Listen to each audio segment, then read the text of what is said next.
Ante cualquier doctrina política, debemos plantearnos dos cuestiones. Uno, ¿son ciertos sus principios teóricos? Y dos, ¿la puesta en práctica de esa doctrina es susceptible de incrementar la felicidad humana? Por lo que a mí respecta, creo que los principios teóricos del comunismo son falsos, y pienso que la práctica de sus máximas aumentan inconmensurablemente la miseria humana. Los principios teóricos del comunismo provienen en su mayoría de Marx. Mis objeciones a Marx obedecen a dos motivos. Uno, que era una mentalidad confusa. Otro, que su pensamiento estaba casi enteramente inspirado por el odio.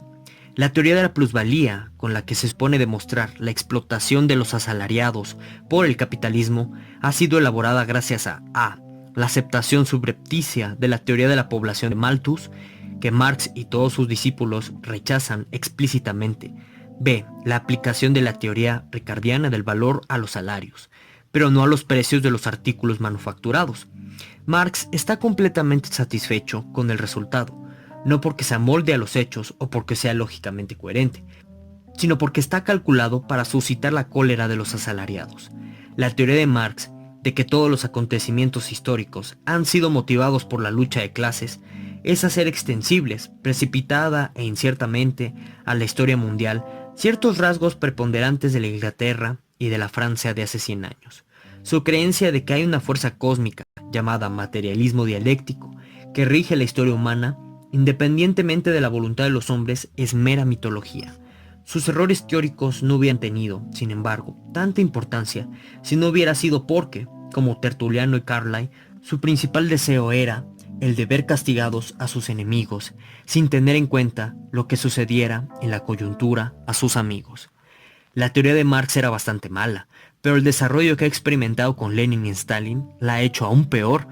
Marx había enseñado que existía un periodo de transición revolucionaria, inmediatamente después de la victoria del proletariado en una guerra civil, y que, durante ese periodo, el proletariado, de acuerdo con la práctica acostumbrada después de una guerra civil, privaría a sus enemigos vencidos del poder público.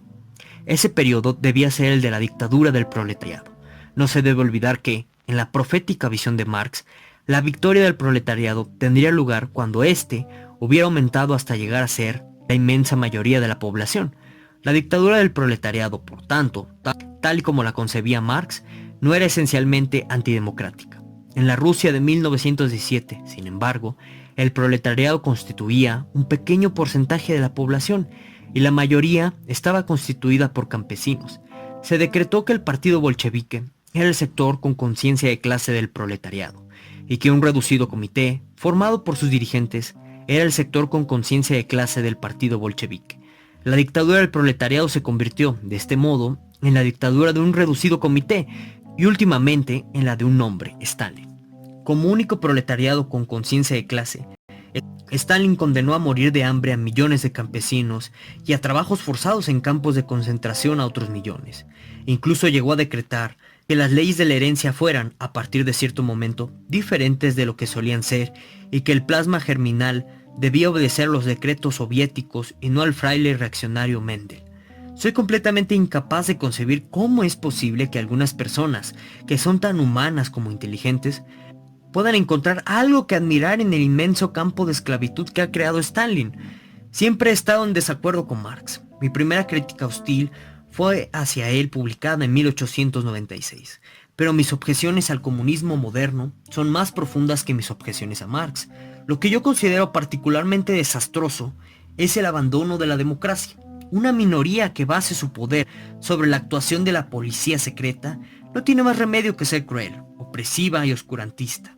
Los peligros de un poder irresponsable fueron generalmente reconocidos durante los siglos XVIII y XIX, pero los que se dejaron deslumbrar por los éxitos externos de la Unión Soviética han olvidado todo lo que hubo de ser aprendido penosamente durante la época de la monarquía absoluta, retrocediendo a lo que había de ser peor en la Edad Media, con la curiosa ilusión de que se encontraba en la vanguardia del progreso. Existen signos de que, con el tiempo, el régimen ruso se hará más liberal, pero, aunque ello es posible, está muy lejos de ser ya realidad.